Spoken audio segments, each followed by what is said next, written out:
Vamos a dar comienzo con la última plática de esta sala y de toda la red de esta sala. Bueno, nuestro siguiente expositor es Jaime Santos, con la plática Espacios de Alexandrov, geometría diferencial, no muy diferenciable. Él se encuentra en la Facultad de Ciencias, trabaja en geometría diferencial y geometría métrica con el doctor Oscar Palmas. Gracias. Lo primero que nada, el chiste de esta plática es que muchos conceptos de variedades riemannianas los vamos a poder extender a espacios métricos, de manera que nos vamos a poder olvidar de todo lo que es la estructura diferencial. Ya no vamos a tener que hacer derivadas ni nada de eso, ¿no? Todo lo vamos a definir así en términos de distancias. Entonces, si hay gente que no le gusta el cálculo, esto es... Okay. Bueno, hasta que vean que sucede después. El plan de la plática es, primero repasar algunas cosas básicas de variedades riemannianas para ver de dónde vamos a generalizar, como geodésicas, curvatura. Vamos por ahí, aquí en medio, a generalizarlas. Y por aquí voy a definir distancias entre espacios métricos y ver qué se puede hacer para atacar el problema de cuándo decir que dos espacios van a ser isométricos, ¿no? Y al final, si me da tiempo, espero que sí, ver un par de resultados ya más avanzados para que se den una idea de qué tipo de cosas se prueban más adelante. Ok. Primero, variedades. Una variedad M va a ser un espacio topológico tal que va a ser localmente homeomorfa a un Rn, ¿no? Aquí están los abiertos, estas van a ser homomorfismos, y después nos va a preocupar qué pasa cuando tengo abiertos que se traslapan. En estos abiertos voy a poder definir una función acá abajo de Rn, ahora sí en Rn, y entonces aquí es donde digo, bueno, funciones de Rn ya las conozco, ¿no? Paso mucho tiempo trabajando con ellas, ¿no? Y entonces, si por ejemplo esto es continuo, le voy a decir que la variedad es topológica. Si por acá pusiera la condición de que esto fuera Lipschitz, entonces la variedad es de Lipschitz. Pero yo me voy a centrar ahorita en que esto sea diferenciable, ¿no? La dimensión de M va a ser la dimensión del espacio euclidiano que voy a estar usando. Bueno. Lo siguiente que hago es, bueno, en una variedad riemanniana, lo que tengo es una métrica riemanniana, G. Si quieren, ahorita le puse estos corchetes para que sea un poco más familiar. Y lo que va a hacer esta métrica es que a cada punto se le asigna en su espacio tangente un producto interior, ¿no? Con esto lo que vamos a tener es que este espacio tangente va a ser un espacio vectorial, y entonces puedo definir la norma de un vector, el ángulo y cosas de ese estilo, ¿no? Ok. Pasamos al caso de que, y una pregunta que se hace mucho en geometría diferencial, ¿qué es una geodésica? ¿No? La escucha uno a cada rato y pues vamos, que podemos sacar del caso riemanniano y a qué lo podemos generalizar, ¿no? Toman un punto P en M y un vector en su espacio tangente, ¿no? Entonces vamos a tener una única curva de un intervalo chiquito en M con estas condiciones iniciales, y tal que su aceleración va a ser nula, ¿no? Por ejemplo, piensen en primero MRN, y una de las geodésicas son rectas, y pues tienen esto, ¿no? Y esta forma aquí, este triángulo chistoso, lo único que dice es que al campo de las tangentes de gamma lo voy a derivar respecto a sí mismo. Otra cosa que tenemos en riemanniana es que podemos derivar direccionalmente. Y aquí es donde vienen los problemas. Si tienen una carta coordenada, es decir, un abiertito de los que estaban al principio, la condición anterior se puede traducir a resolver esta cosa, ¿no? Donde estas gamma sub k sería como la décima coordenada de la curva gamma, y entonces hay que resolver esto, donde esta cosa son funciones que todavía dependen de la métrica riemanniana. De esas ya no voy a poner la expresión porque ya ni la vamos a usar. Y sí, en general esto no es fácil de calcular, ¿no? Piensen en cuando n es, no sé, mayor que 2. ¿No?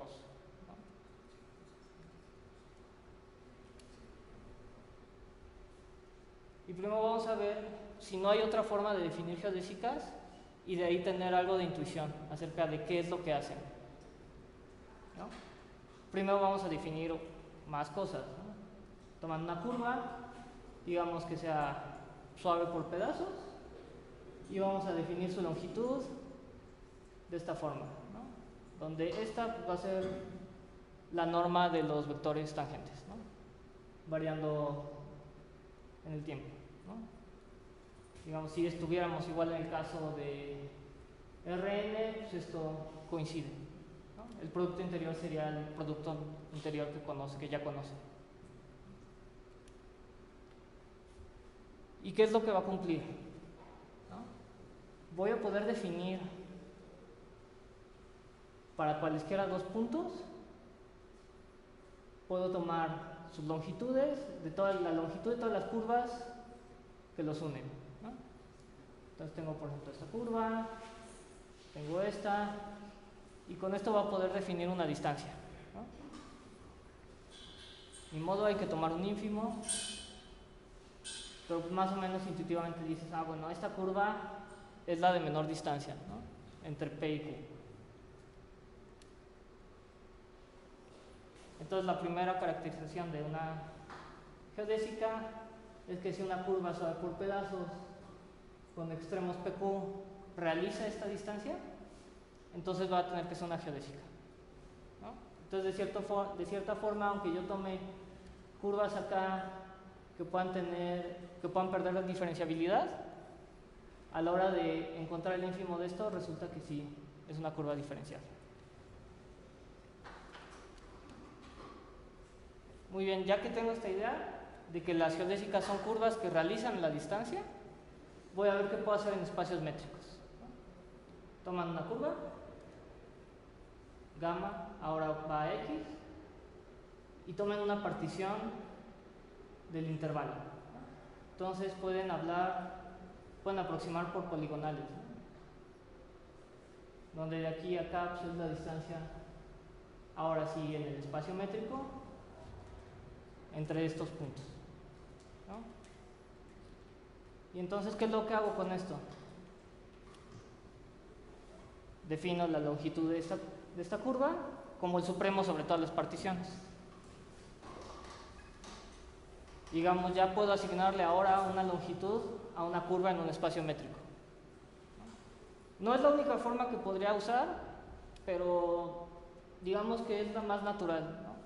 Porque también la usamos, por ejemplo, esta, igual en cálculo, pueden ver que esto va a converger precisamente a la integral de la curva, ¿no? Entonces, ya que tenemos por lo menos una forma de darle longitud, vamos a definir bien qué es darle una estructura de longitud a un espacio métrico. Entonces, yo había tomado en variedades riemannianas curvas suaves por pedazos. Entonces, no tomé cualquier curva, entonces me voy a fijar en una familia de curvas, ¿no? De un intervalo al espacio métrico. Y una forma de definirle su longitud, ¿no? Donde este I va a ser el intervalo, tomo la unión sobre todas las curvas que vayan de un intervalo a X, y voy a pedirle algunas condiciones. Primero, pues la longitud quiero que sea mayor o igual que 0, ¿no? Si quiero que defina una distancia.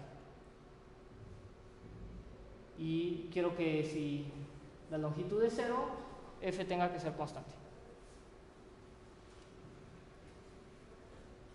Lo siguiente es más que una condición de restricción. Si tomo un intervalo más chico de mi curva, entonces tengo que volver a caer en la familia. Toman una curva igual suave por pedazos, si se restringen a un intervalo más pequeño, sigue siendo suave por pedazos. La siguiente es que quiero poder concatenar curvas, ¿no?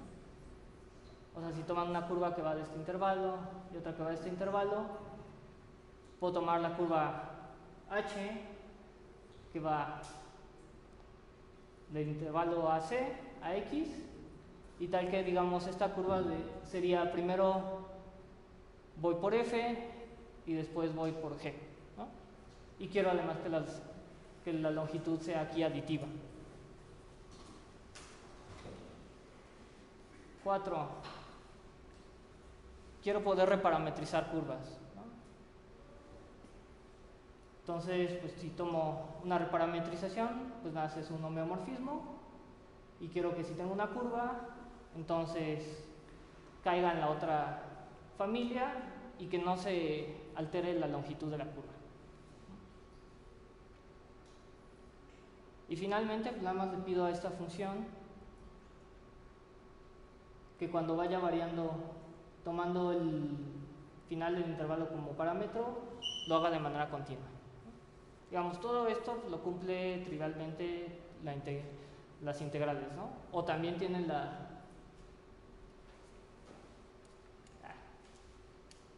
tienen esta, ¿no? Digamos, también lo va a cumplir. Pero pues sí quería darles la definición formal. Y con esto pues ya puedo definir otra vez la distancia de manera análoga, ¿no? Tomo el ínfimo sobre todas las longitudes. Y ahora me meto en un problema de que tengo un espacio X con una distancia D que ya era la que traía y una distancia DL, ¿no? Que va a venir de la longitud de estas curvas, ¿no? Entonces lo primero que me pregunto es, bueno, ¿y cómo se relacionan una con la otra? Pues vamos a ver un ejemplo. Toman R2, la distancia usual, la familia de curvas van a ser segmentos que sean paralelos a los ejes. Entonces va a ser así.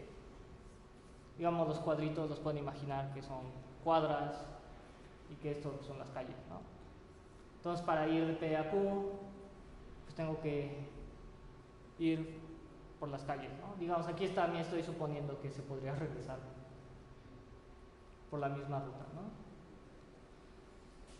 Algo que también deben de tomar en cuenta es que yo tomé esta aquí en el dibujo, pero pude haber hecho esto y luego esto, ¿no? Aquí y por aquí. Entonces, si le doy la longitud que sea esta, el supremo de la distancia de aquí a acá y luego de acá a acá, no les debe parecer raro que si tomo esta curva tiene la misma longitud que esta, ¿no? Y que esta.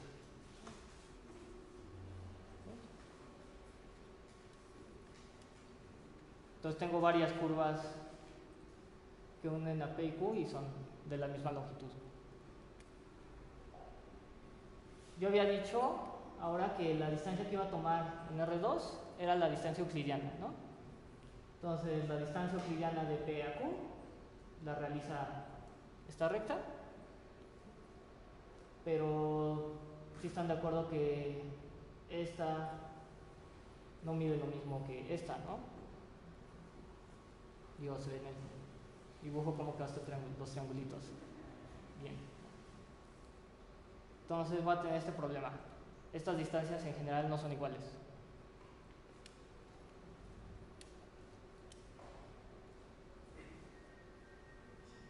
Y entonces, cuando sean iguales, voy a decir que la distancia es intrínseca. Y a esto le voy a llamar un espacio de longitud. Y si resulta que esta estructura de longitud es completa, o sea, es decir, que hay curvas que realizan la distancia, a esas les voy a llamar geodésicas, ¿no? Entonces, por ejemplo, si aquí, en lugar de R2 con la métrica euclidiana, le doy R2 con la métrica de estas curvas, entonces voy a tener que esta sería una geodésica, pero esta también, y esta también. Es decir, me olvidé de la distancia euclidiana ahora, por un momento. ¿Sale?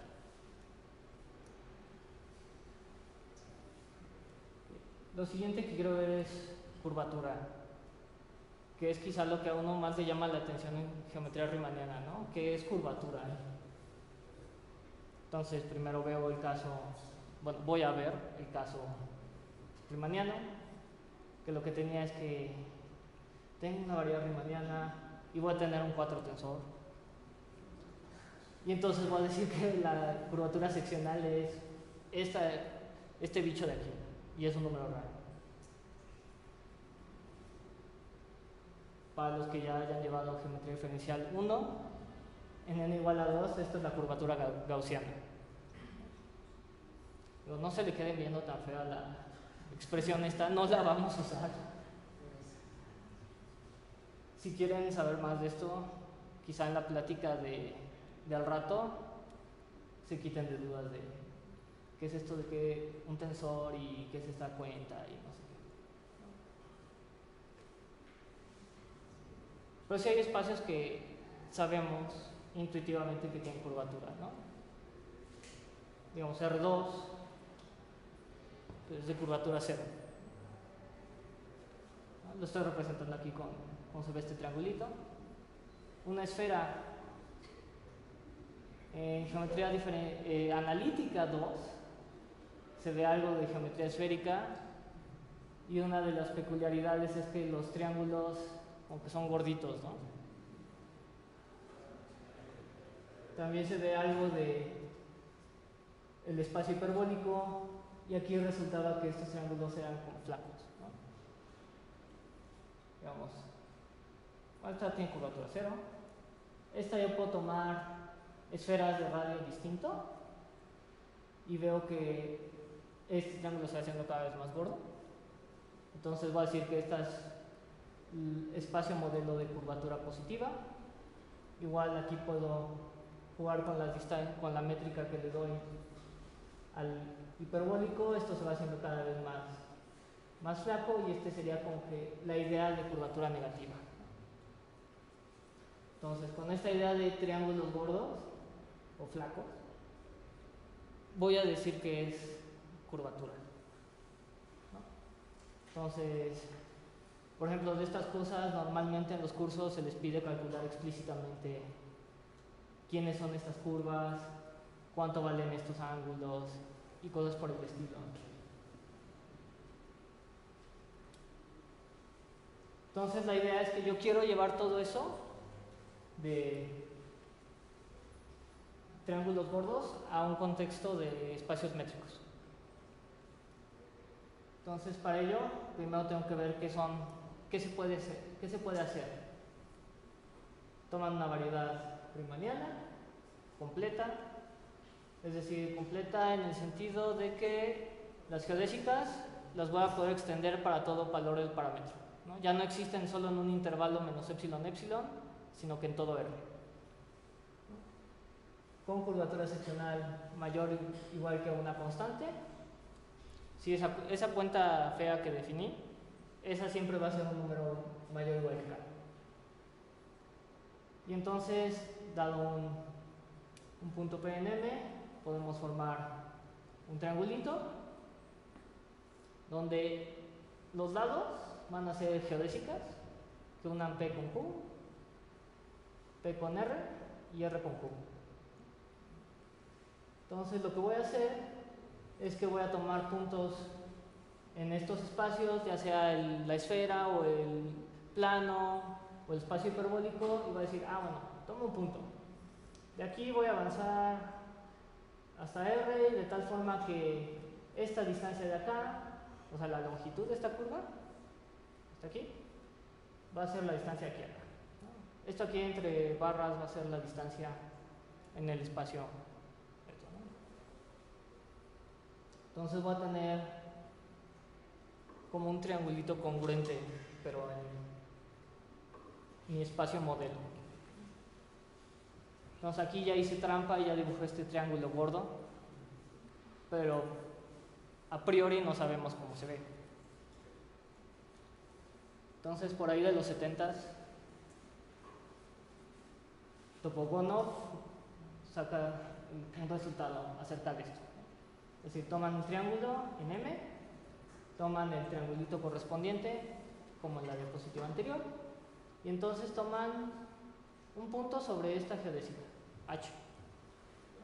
Y entonces se preguntan cuánto es la distancia de aquí a acá. Bueno, entonces tomo esta distancia, la igualo acá, me fijo en el punto que queda, y entonces mido esta distancia. Entonces, si esta distancia es más grande que esta distancia, entonces realmente el triángulo se ve con el dibujo. Y entonces voy a decir, bajo la curvatura seccional, entonces se ve de este estilo, ¿no? Entonces, cuando uno quiere generalizar, normalmente toma estos resultados como definición.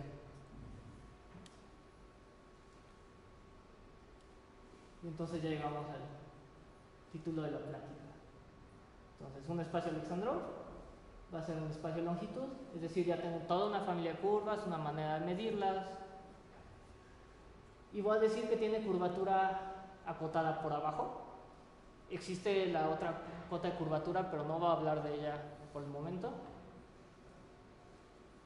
Y voy a decir que se cumple esto si todo punto tiene una vecindad donde cada triangulito que forme, es decir, con que estas van a ser las geodésicas que lo unen, y cuando tome su triángulo de comparación, es decir, el triángulo congruente en el espacio modelo, entonces si esta longitud es mayor que esta longitud, voy a decir que es de curvatura mayor o igual. Entonces ya aquí ya no necesito nada de cálculo para hablar de esto.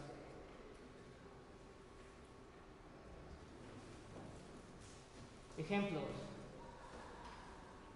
Ya después vienen los ejemplos. Variedades riemannianas con curvatura seccional. Es el teorema de Topogonov tal cual. Toman un abierto en algo que ya saben que es de Alexandrov. Va a seguir cumpliendo. Subconjuntos convexos. Convexos en el sentido de que existan realmente las geodésicas, ¿no?, que realizan la distancia. Entonces también va a ser trivialmente espacio Alexandrov. Al final de la plática voy a ver cómo construir más ejemplos, ¿no? Si tienen ahora sí un dibujo en Rn, digamos, un simplejo toman tres vectores linealmente independientes cuando los resto, y entonces tomo el mínimo convexo que los contiene, es decir, tomo la distancia de la recta de aquí a acá, la recta de aquí a acá. Entonces para aquí quiero que sea convexo, entonces tomo un punto aquí y lo debo poder unir, y así voy rellenando, ¿no? Entonces si tengo 3 puntos me va a dar este triángulo relleno. Si tengo 4 puntos, entonces para estos 3 voy a tener triángulo, para estos 3 voy a tener un triángulo, estos de acá abajo es de otro triángulo, y aquí uno al final. Y además, dado un punto aquí y quiero llegar a otro de otra cara, pues tengo que agregar el segmento, ¿no? Entonces esto está relleno. Entonces estos ya también son espacios de Alexandrov. De hecho, como viven en un euclidiano tiene curvatura 0, y entonces estos son convexos, entonces van a tener la misma curvatura, ¿no? Entonces estos ya son espacios de curvatura 0, ¿no? Y pues ya no se ven como variedades, ¿no? Ya no se ven así suaves. Otra forma de construirlos, digamos, para que vean qué más se puede hacer. Entonces toman un espacio de Alexandrov, curvatura mayor o igual que K, y le voy a pedir que su diámetro, es decir, el supremo de las distancias entre puntos que estén en M, sea menor o igual que pi. ¿Por qué? Ahorita voy a decir. Entonces van a definir el cono sobre M como toman un cilindro, es decir, M producto con este rayo, y voy a identificar el origen con esta relación equivalencia. Entonces mi dibujo se ve así. Entonces vuelve a ser un espacio Alexandrov.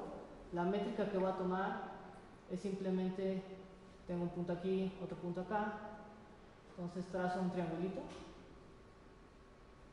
y esta distancia de aquí a acá la defino con ley de cosenos. Esta distancia es cuadrado, es esta al cuadrado, más esta al cuadrado, menos coseno del ángulo que forma, ¿no? Y de ahí viene la condición de que esta sea menor o igual que 0. El único problema que tiene esto es que si este espacio tiene una cota de curvatura, M, a la hora de hacer la construcción del cono, la cota puede cambiar. ¿No? Tomen, por ejemplo, M que sea un círculo, entonces el cono se ve como normalmente se ven los cursos de geometría, y allí la curvatura va a ser 0. Nada más hay que hacer igual la política de esto. Muy bien. Entonces voy a hablar ahora de distancias y de convergencia de espacios, ¿no? Para poder construir todavía más ejemplos de estas cosas. Entonces esto no viene motivado tal cual de un espacio Alexandrov, sino viene motivado de algo que es más natural en geometría diferencial, que es decir cuándo es que dos espacios sean isométricos, ¿no? Para poder clasificarlos. Entonces recuerdo una isometría entre dos espacios, va a ser una función tal que la distancia entre puntos de la imagen va a ser igual que en el dominio para todo X. Entonces son X y Z van a ser isométricos y esta además tiene inversa y también es isometría. Si puedo también pedir que esto sea un encaje, es decir, que sea biyectiva sobre su imagen, y ver qué puedo hacer con esto. Ahí está bien. Entonces voy a definir distancias entre conjuntos. Primero. Entonces tomando un subconjunto de un espacio métrico y un número real positivo. Entonces defino la R en V de A como la unión de todas las bolitas abiertas que tienen puntos en A. Digamos esta cosa es aquí A. No dibujé todas, pero se van dando una idea, ¿no? De cómo se ve. Y de dónde le puse yo nube. Digamos el nombre formal sería R vecindad, pero me gusta más decirle nube. Entonces voy a definir así una distancia entre conjuntos. Entonces toman A y B dos subconjuntos de un espacio métrico y entonces definen su distancia de Hausdorff como otra vez un ínfimo, pero aquí toman las R's tal que la nube de B va a contener A y la nube de A contenga B. Entonces realmente estoy tomando nubes alrededor de dos conjuntos de tal forma que abarco a los dos, ¿no? Igual si tomo conjuntos arbitrarios, esto no va a funcionar porque, por ejemplo, si toman A y su cerradura, su distancia va a ser 0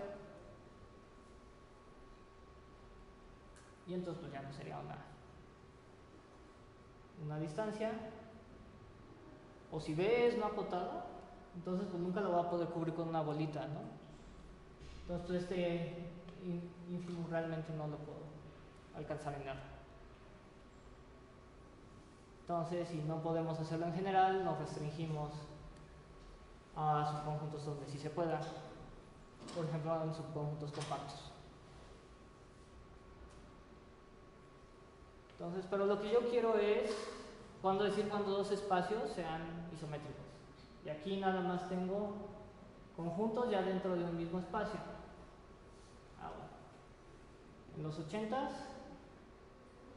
Gromov definió un concepto de distancia en estas cosas, ¿no? Aquí van a tomar dos espacios métricos compactos, se puede extender a no compactos, pero la construcción no es fácil para verla ahorita. Y entonces la distancia entre ellos va a ser el ínfimo, donde voy a agarrar, voy a tomar MI,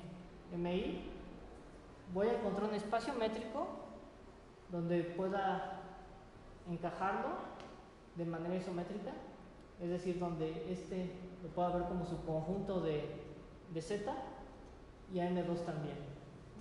Entonces, ya que están los dos en un mismo espacio, entonces puedo tomar su distancia de Hausdorff entre ellos. El problema aquí es que ya este ínfimo lo tomo sobre todas las maneras de encajar espacios y todos los espacios que pueda haber en donde pueda encajarlos. Entonces voy a escribir que una sucesión de espacios métricos converge en Gromov-Hausdorff a un espacio X si solo si estas distancias convergen a cero.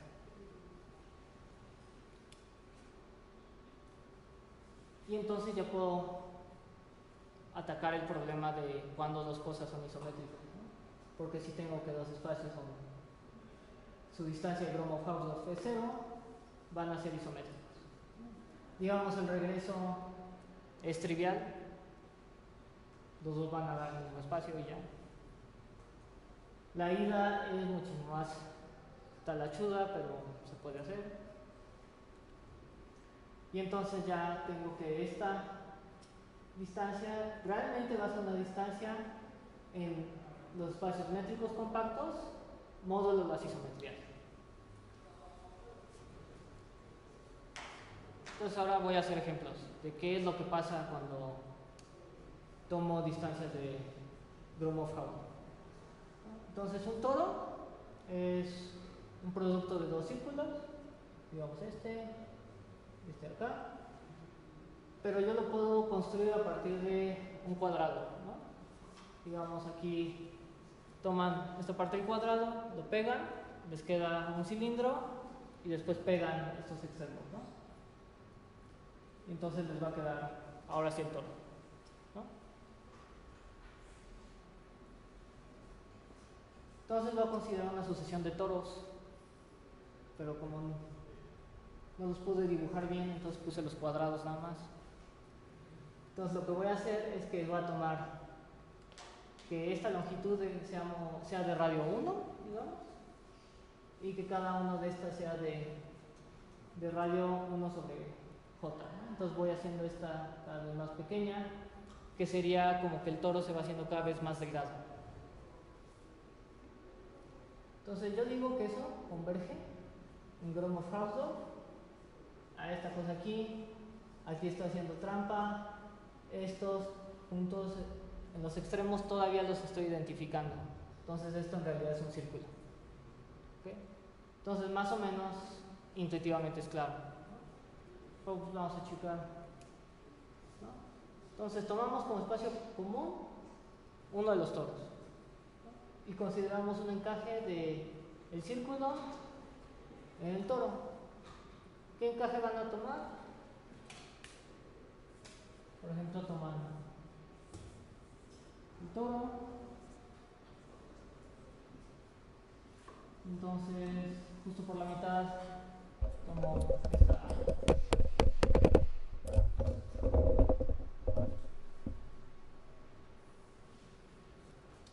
Entonces, ya que tengo ese encaje, la distancia pues, realmente es 1 sobre un medio de esta longitud, ¿no? Simplemente toman aquí una nube de radio 1 sobre 2J y realmente abarco a todo, ¿no? Entonces, esta distancia es un ínfimo. Entonces esto va a ser siempre menor o igual cualquiera de las cosas sobre las que estoy tomando el ínfimo. Entonces, pues esto ya es menor que 1 sobre 2j, y cuando j tiende a infinito, pues ya esto se va a 0.